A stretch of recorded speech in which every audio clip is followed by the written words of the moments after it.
So in paganism, I try to make sure that everyone who is less experienced than I am has me as a resource.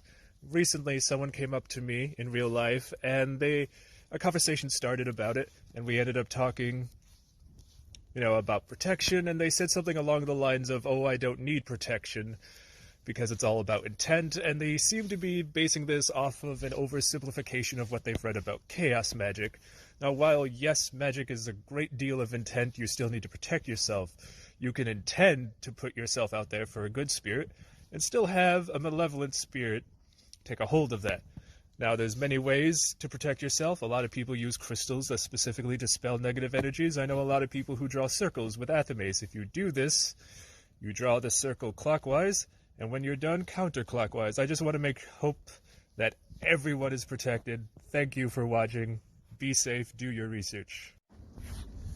So in my path, we deal with spirits a lot, and we generally do everything with reverence towards our ancestors and use our ancestors for help. Now, there is a misconception about the idea of what exactly ancestors are because of how that term is usually used. When you call upon the spirits of your ancestors, you very much can and will get the ancestors that are your blood relatives from the past. However, time does not necessarily work linearly when talking about spiritual matters, so it is highly possible, and often will happen, that you will get spirits of your descendants. And there will also be spirits that you work with that are of people who will never be born. Now, these spirits are just as easy to work with. If they're working with you, they're usually not malevolent towards you, especially if you're doing the proper protections. Thank you for watching. I appreciate it so much. So there's something that in spirituality we all have a connection to, but we don't necessarily talk about a lot in spiritual terms. Trees. Now, to me, trees are nature's umbilical cord, such as the umbilical cord supports you and gives you nutrients in the womb. Trees are our umbilical cord to Mother Earth, whether that's Yord, Gaia, or, the Egyptians have the male god Jeb, so not Mother Earth in that case, but I think that more people, even us urban pagans, do need to find just a tree that we can connect to. Whether it's spiritually or just we like the tree for these reasons. Thank you for watching. I hope this was something. Good morning, my baby bats! Alright, that's a bad intro. Don't mind my hair. It's hot out. I just saw a video that was posted a couple days ago by Githia Leave. If you are of the Norse faith, or really anything, go follow her. Very good source of information, but she was addressing something that is true, and I want to also get back on. People are comparing or saying that the Vatir is basically just Norse Fae, and that's a very dangerous mindset to have. The Vatir is a broad term for essentially Scandinavian land spirits and other such entities. And Fae is a broad blanket term for a lot of, Celtic entities. And yes, you have to approach both with respect, but they're very different things, and you shouldn't be approaching one the way you do the other, or even the same types of under the same blanket. So I just saw Rise of the Skywalkers. Yes, I know I'm late, but that was probably the most excited and emotional I've been watching a movie in a very long time.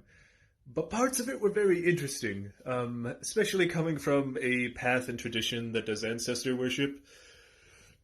Their whole idea of we are thousands, and it was very interesting from an ancestor worship perspective, especially since in my tradition, well, yes, you are, literally carrying your actual blood ancestors inside you.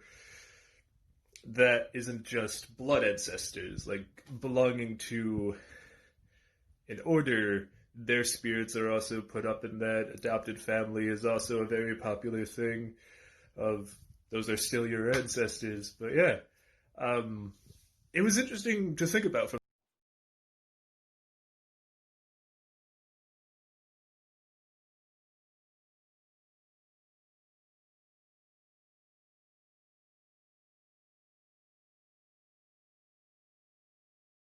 So I primarily work with spirits, which isn't necessarily in high demand on Witch Talk, but I figured that I would still post something to make sure that people are still doing it right if they decide to do anything with it.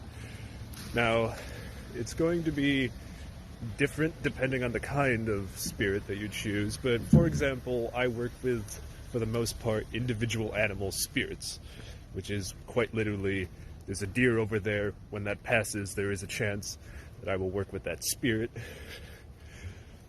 And you have to be very careful in your diction if you say anything out loud, because working with, for example, if I had a dog that passed and I wanted its spirit, I have to be very careful about summoning that exact spirit, especially because you might get the other kind of animal spirit that is generally associated with, and that's generally summoned by, for example, the spirit of dogs, which is different. And they are different because those are the definition of primordial deities. You are gathering the energies of the, some would say, collective consciousness, collective spirits, collective energies, what have you, of every dog that has ever existed, and are incredibly powerful, and the kind of cleansing cleanup you have to do after working specifically with that is insane. Like, you will feel that energy. My personal experience for months, and that was a particular thing that I'd rather not talk about, but it happened. But yeah, just please be careful. Also be very careful that what you're trying to do is actually a spirit, because I've seen a lot of people refer to the Fae as spirits, which I hope by now most people know is not true. Thank you. So, with talking about spirit work, I heavily ask anyone who's getting into it, please do research that's more than me, especially if you want particular spirits. I can only talk about my experiences, which may not be with everything. And again, I work with kind of general spirits, so the more specific you get, more than likely, the more specific things that you'll need. In my experience, especially with just kind of your garden variety animal spirits, which, when I say animal spirits, I don't mean like animal guides or anything like that. But if you want anything, and you specifically need things for it, you really don't need a lot. You arguably do only need your intention, but I highly, highly recommend getting some mixture of frankincense and cedar. And I say this because frankincense, everything seems to love frankincense as an offering. There's a whole history of its use in almost every region, in everything, including Catholicism. And cedar is a purifying element that may keep away anything negative. Thank you for watching. I had a conversation with Mishka Valhalla recently that helped me put into words something that's one of the hardest things to talk about when it comes to spirit work, especially what can be considered animist spirit work, is that everyone has kind of sort of an indoctrinated idea that to feel connected to something you have to look towards the sky, this close to unobtainable thing, to be as close to the heavens as you want, like mountaintops and such things, when it's not about that. There are spirits in everything. There's spirits in the grass, in the flowers, in the animals, in the people. It's not about going to the mountaintops. It's about examining the spirits that are there, about the eagles that fly to those mountaintops, not necessarily the goal of reaching the mountaintop yourself. You are a Norse pagan and you really don't know where to start with spirit work, and that is something you want to get into. Now, for one thing, I heavily suggest Ancestor, working with ancestors, because those are spirits that no matter what will work with you in some capacity, and the majority of which are not going to be malevolent towards you. But as the majority of Norse pagans, I probably already worked with spirits without even realizing it. Because when we talk about the spirit of the runes, of the Futhark, of anything like that, we're being literal. These beings are called the Rune Vatir, which fall under the Norse idea of Vatir, which are generally spirits. Now, there are land Vatir, there are Vatna Vatir for bodies of water. There's a lot of categories for that, most of which kind of fall under sometimes Alfkind, depending on the region.